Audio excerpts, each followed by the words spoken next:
Hi, and welcome to Shelley's Everyday Adventures. Today, I want to talk to you a little bit about saving money, but first, I want to welcome you to the channel. I thank you so much for tuning in to watch. I started this channel out about over a year ago for prepping, and I still do some prepping. I'm still prepping. But I want to talk about other things too. The world just has gotten crazy, and sometimes you have to remove yourself from that. And I had to back up and think about other things. So today I wanted to talk a little bit about saving money because everything's so expensive these days. Went to my local grocery store the other day, and I hadn't bought mayonnaise in a long time, and I saw the price of mayonnaise was like almost $7 for a just a small jar, nothing huge, not the tiniest one, but your average family size jar of mayonnaise. And I don't know how people are making it. I really don't. Saving money is a lot like losing weight, and I've done that too. So back in 2017, I was 250 pounds, and I managed to get down. Right now, I'm at 195. I'd like to get down a little smaller, um, but I'm working on it. So there's that. But anyway, saving money is a lot like losing weight. Everybody kind of has an idea how to do it. Um, when you want to lose weight, you cut your calories back. You eat less calories and expend more energy. Saving money is the same way. You want to spend less than you make, which isn't easy a lot of times. Pardon my dogs back there in the window. It's not always easy. I know from experience that the more money you make, the more you end up spending. It's human nature. It just happens. So, see here what I wanted to talk about. So, the three ways to save money is to buy cheaper, make it last longer, or use less of it. And plan ahead. Every penny counts. Now, I know that not everybody, listening today they don't think that they have the time. And I'm not saying you do or you don't. A lady told me years ago that you make time for what's important to you. And I've found out over the years that she's absolutely right about that. So, and my dad told me once a long time ago, there are a couple of ways to give yourself a raise, and one of them is to um, you can work harder, you can work longer, you can take on a second job, or you can cut your expenses, and that gives you a raise. So you don't have to make more money, but you cut your expenses. And I know that everyone today is looking for a way to cut their expenses. Um, so you got to plan ahead for that. Always think ahead.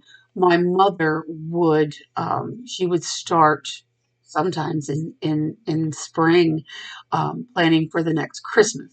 She would buy things that were on sale or on clearance. Many times she could find clearance items for cheaper than she could get them at the thrift store. So she would pick them up and she would put them back and give them for Christmas presents or birthday presents, whatever, she felt like she needed to do. So um, that's one way by planning ahead. I plan ahead. I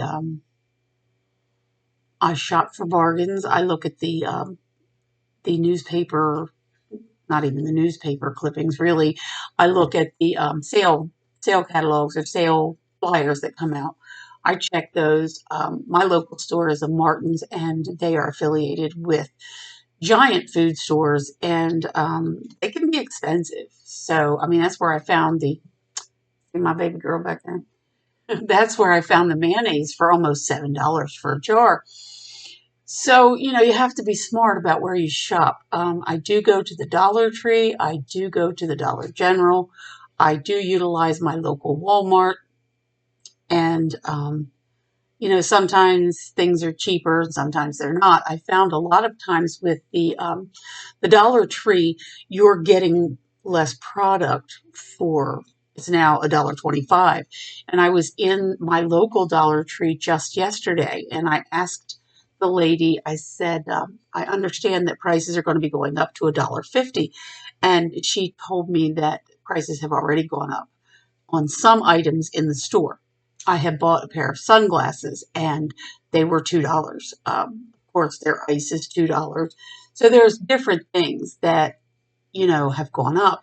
You can still get a good bargain there. I've got some recipes and some food and stuff that I do purchase from there, and I'm going to share with you guys on this channel. And it's good stuff. So, and it's inexpensive. I did buy a pizza crust there the other day, and what else did they have? Pizza crust. They didn't have the cheese. I picked up the cheese for $2.22 at the Walmart. I already had the pizza sauce. They had the pepperoni there too. So I picked up pepperoni and I picked up a pizza crust. It's not a huge one, but it's enough for me and my husband. So I got the pizza crust for $1.25. I got the pepperoni for $1.25. So there you have $2.50. I spent $2.22 on the cheese, $2.25. So okay, so under $5, I made a pizza for myself and my husband, and it fed both of us. They have um, they have some garlic bread in there that has 6 pieces of bread for $1.25. I found that to be good. I use it when we have spaghetti. Not everything at the Dollar Tree, however, is worth it. I have to be honest. I mean, I find a lot of bargains at the Dollar General. They now have a dollar section, and they have different meds and soaps and some bleach and stuff like that you can pick up there for just $1, which I find awesome. I go there and I stock up on things. So it's just really a matter of looking for that bargain and, you know, what you like. So I know everybody is struggling. I know they are. I've talked to my friends and family. Um, a lot of people I know have done some stocking up, and stocking up or prepping, whatever you want to call it, is really an insurance policy against inflation. So foods that I bought 6 months ago were cheaper then than they are now. They're going up. Everything is going to keep going up. So you're saving money in the long run, and it's stuff that you use. I don't recommend that you stock up on things that you won't use. You need to stock up on the stuff that you actually do use. So I tried the Keystone ground beef. I fell in love with it. The Keystone ground beef is awesome, and it's really well. All their meats are good. I love their chicken as well. But what I really loved about the ground beef is it's already cooked. So you take it out of the can, you heat it up, you add manwich to it and make sloppy joes or whatever. Yes, in my area, a can of the ground beef is $8.92, and it's not quite 2 pounds. I think it's 29 ounces, but I'm not exactly sure. It's not quite 2 pounds. But for me and my husband, it makes 2 meals. I split it in half, and I'll use half for a meal of spaghetti, and then I'll use half for something else. So it works out really well. Um, Meat's going to get more expensive. I live in a farming community. I've talked to farmers that I know, and things are just going to keep going up. People look at me sometimes when I say it's only going to get worse, and I don't want to be a downer. I don't. But I have to be honest with myself, and I have to be honest with people around me. I don't see this getting better anytime soon. I'm not sure what will help, if anything will help. but I do know that by putting back stuff now, you can help yourself out in the future. I know that years ago, I uh, I always stocked up on extra stuff that I used. So years ago, my husband got laid off, and we didn't have any income coming in, just mine. So we had a nice pantry, and that pulled us through. Your pantry can be your best friend. It's not always, I mean, sometimes you want to go out and you just want to shop and get different things, but you won't starve.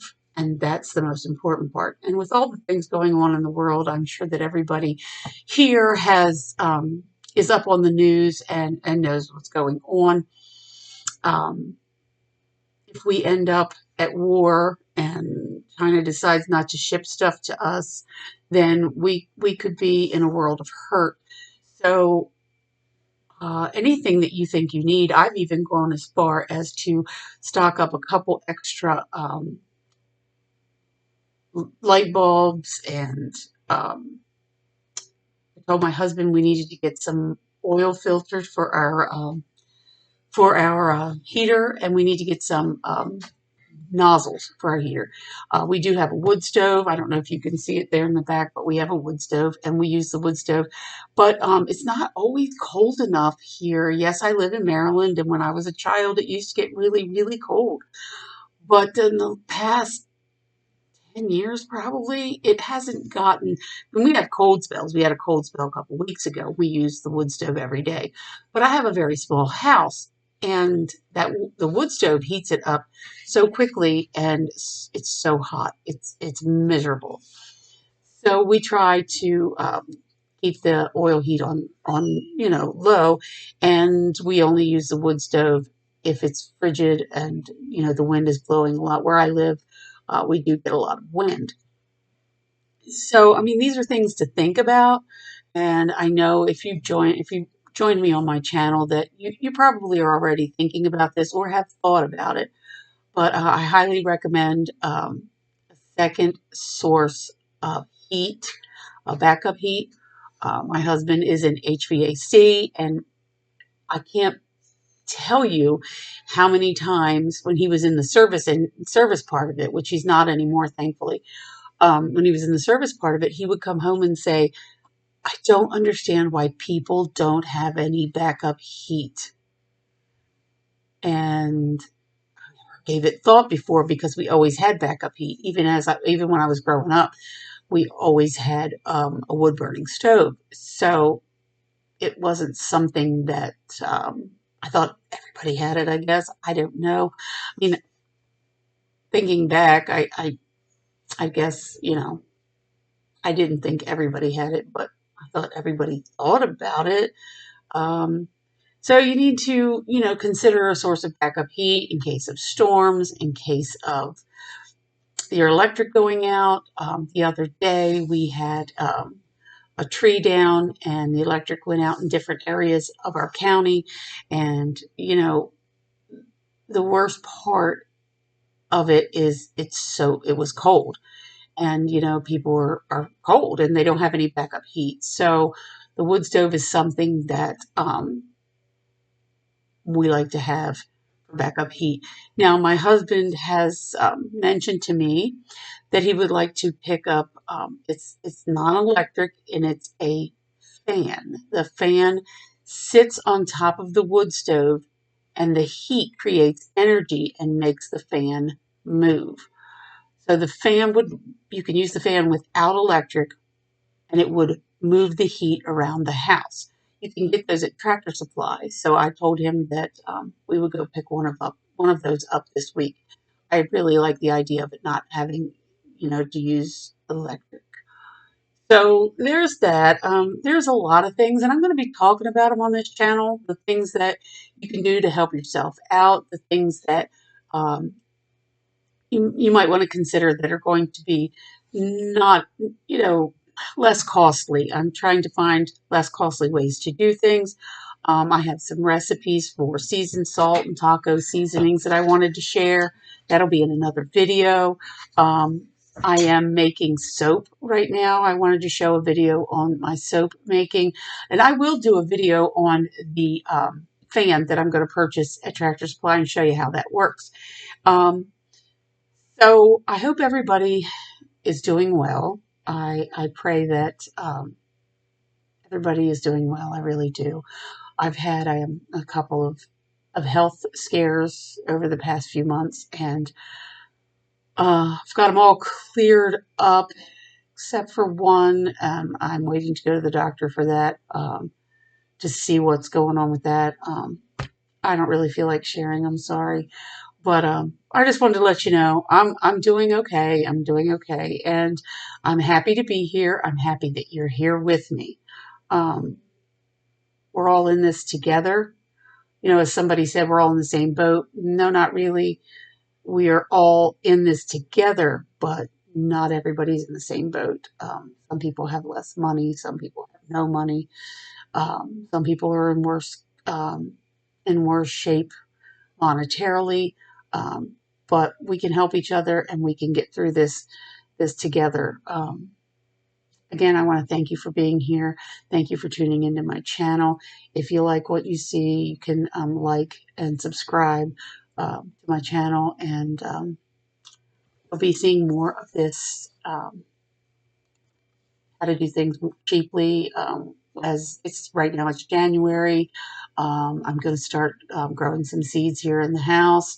I'm going to do some container gardening and expanding my garden this summer, so I'll bring you along with me. But in the meantime, I'm going to talk about things that interest me, things like saving money, and I want to inspire people to do better for themselves, to help themselves. We need to help ourselves. The government's not coming to help us. I was raised in a family where we knew, that um, we had to take care of ourselves. Um, my family is from Appalachia, uh, old school. I knew my great grandmother. She died when I was 14. She was born in 1894, 96. I can't remember the exact year. But she had a lot of things to say, and she was very frugal. So I'm going to share with you on this channel, and I hope you enjoy it. Thank you. Bless you all. Have a wonderful, wonderful day.